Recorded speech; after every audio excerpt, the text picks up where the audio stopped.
right, you are back with comedian David Boyle, and I'm quitting alcohol. And the Olympics have started. When the fuck did that happen? Yesterday. I had no fucking idea. I thought they were still arguing on whether they should even hold them or not. The Olympics are done now, aren't they? I had zero fucking idea the Olympics were actually starting. This is going to be the worst Olympics. The Olympics are shit now anyway. The Olympics went downhill after the Sydney Olympics, but the best Olympics was the 1996 Atlanta Olympics. That was the pinnacle of fucking Olympics. Muhammad Ali lit the torch. Carl Lewis won the long jump.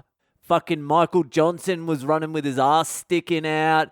Kieran Perkins, for the Australians listening, won the 1500 metres from fucking lane 8. I remember watching that live as a kid, and this is just for the Australians because no one in the world gives a fuck about the 1500 metres swimming other than Australians because we dominated it for like, I don't know, 20 years or 5 Olympics or something like that. We won it.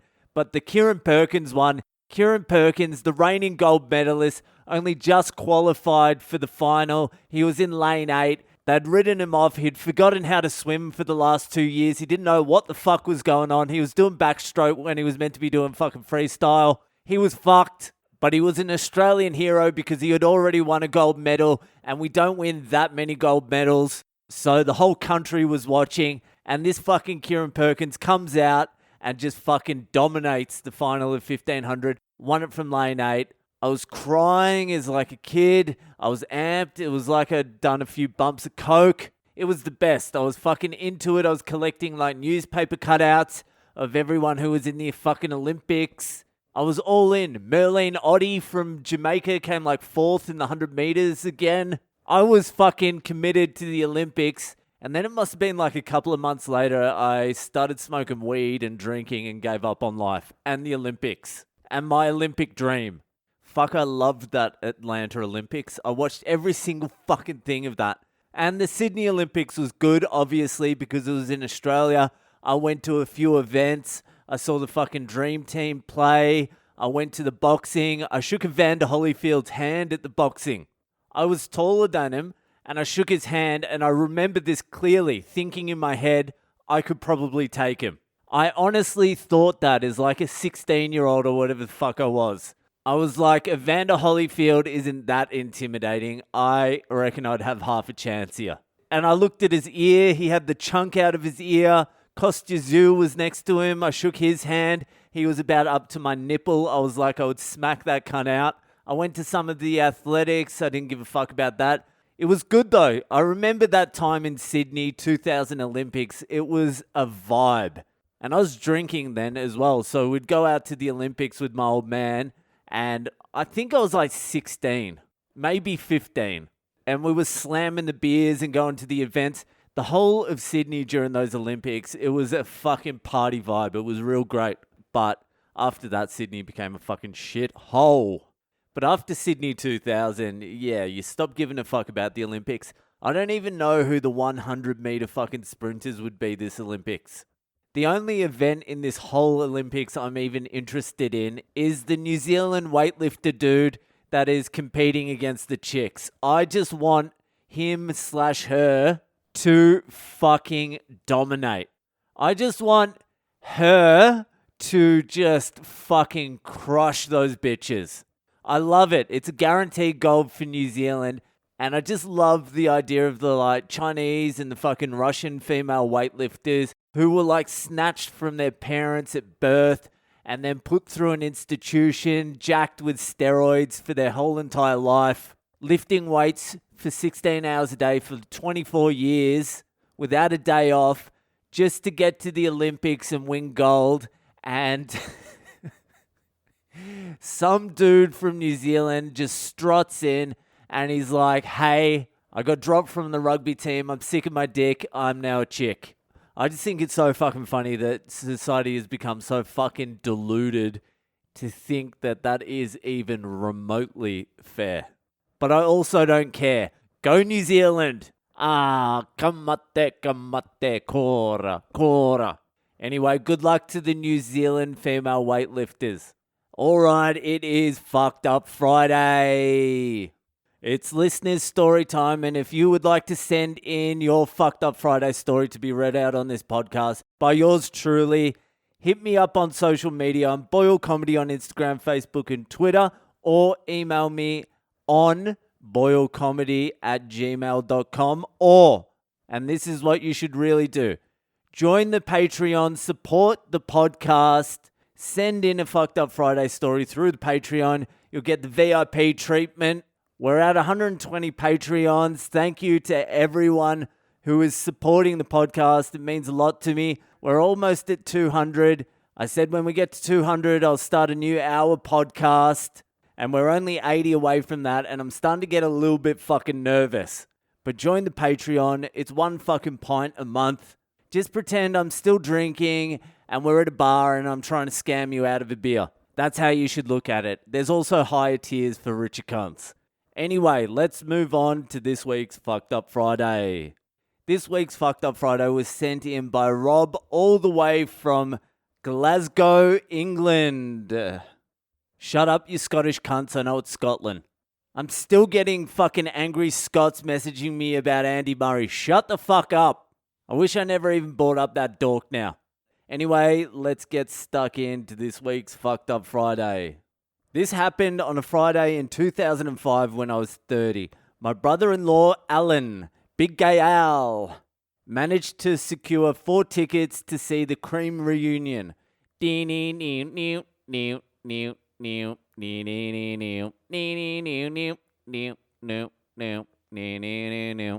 Was that cocaine or sunshine of your love? Who knows? So the Cream reunion at Albert Hall, and it was planned to be the two of us and our girlfriends, now wives. We would take the trip down from Scotland to London. We got the tickets for about £65, but after they sold out, they started to go on the seconds market for upwards of £400. The decision was pretty easy for our girlfriends. They decided to sell the tickets and spend the money shopping in London when we got there. Fuck yeah, you got rid of the dead weight. So we travelled down by train that afternoon, which was about a 6-hour journey, sharing a few bottles of wine, and was feeling good by the time we got there. We then booked into a hotel and split up from the girls and started a pub crawl towards the Albert Hall. It was a warm day, I remember, so we were drinking and having a few fags outside, and we were getting a good steam in us. The British call darts fags. They're not literally blowing dudes out the front of the pub. Not all of them anyway. We ended up outside a pub just across from the venue, and by this point, we're on to the Whiskey Chasers. Alan, Big Gay Al, suddenly gets excited and points over to one of the doors to the Albert Hall where Jimmy Page of Led Zeppelin was at with a few people. Not wanting to miss the opportunity, and with the courage tank at full, I ran over and managed to bustle into the hall behind them. I then stormed up to Jimmy Page and did the usual fan rubbish. I love your music, etc. Alan caught up with us, and I remember introducing him to Jimmy as, "This is Alan, he plays guitar as well." Nice. "Hey, this is my mate Alan, Jimmy. He's actually a locksmith in Glasgow, Jimmy, but you and Alan probably have a lot to talk about." So after that, we were well starstruck and jumped up to our seating level and hit the bar there. I remember having a few, then ordering pints and triples to take our seats. We'd take the drinks to our seats and sit down next to the 2 people who had flown in from America that had bought our girlfriend's tickets for 850 quid. In retrospect, a radius of 5 meters must have seen me coming and drawn in a deep breath. As you say in one of your other podcasts, it's like you're the party when you're that off your nut and everyone else has been waiting for you to arrive. That definitely sounds like something I said and lived by. This was not the case for me, and I was told by a few people to shut the fuck up and generally sit down and behave. So Cream hit the stage, and as they start the very first song, I decide I need to piss. That sounds like something I would do too. And bustle my way out to the stairs to go into the lobby. I remember tripping a bit and landing on my ass on the way down, but managed to get up okay. I then went for a piss and on exiting the toilets was met by 3 security, 2 guys and a woman. The woman did most of the talking, referencing my state, and to cut a long story short, in quick smart time, I found myself blinking in the daylight outside the gig. Brutal.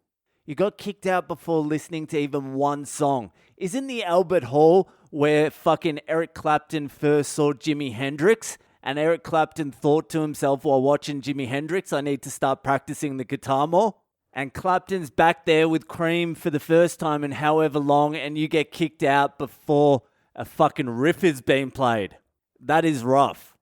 So, a bit stunned, the next 3 hours were a blank. I think I'd passed my overfill level and probably did the walking around thing, probably quite happy burning off the excess fuel. I soon sobered up when I got back to the hotel to meet Alan, who thoroughly enjoyed the gig on his own, by the way, and my girlfriend, who was pretty fucked off at my missing in action status over the last few hours.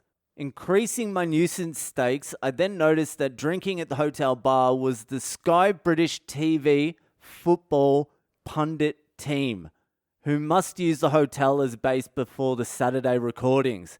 Part of the pundit team was a famous Celtic football player, Charlie Nicholas, aka Champagne Charlie, who weirdly was a local customer at the petrol station I worked at in Glasgow. So still well oiled, I became a bar wasp. You used to buy petrol off me, Charlie, blah, blah, blah. I remember my wife getting sorely pissed off with the general shit behavior and overall performance of the day. The next morning, the hotel lift doors opened on our way to check out, and a slightly alarmed Charlie was stood within. Still with bubbles in my head, I quickly phoned a friend in Norwich, England, and passed the phone to Charlie to give my pal a surprise call. Fuck, you are the worst about this local team's chances that day. Fucking hell. Whether Charlie humoured me through fear or fatigue, I will never know. Then it was off into London for the day, trekking about onto the pubs to sort out the hangover. Bearing in mind the ticket to the gig was worth about 450 quid, I probably paid about 900 to hear half a song before being ejected, while sore at the time has been good value as a story over the years. You are the worst.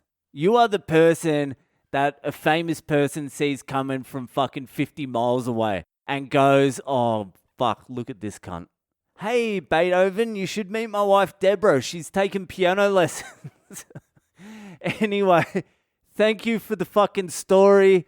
It was a good one. I enjoyed it. Bit of fun there. Anyway, that's it for tonight. Enjoy your weekend, and I'll see you the fuck later.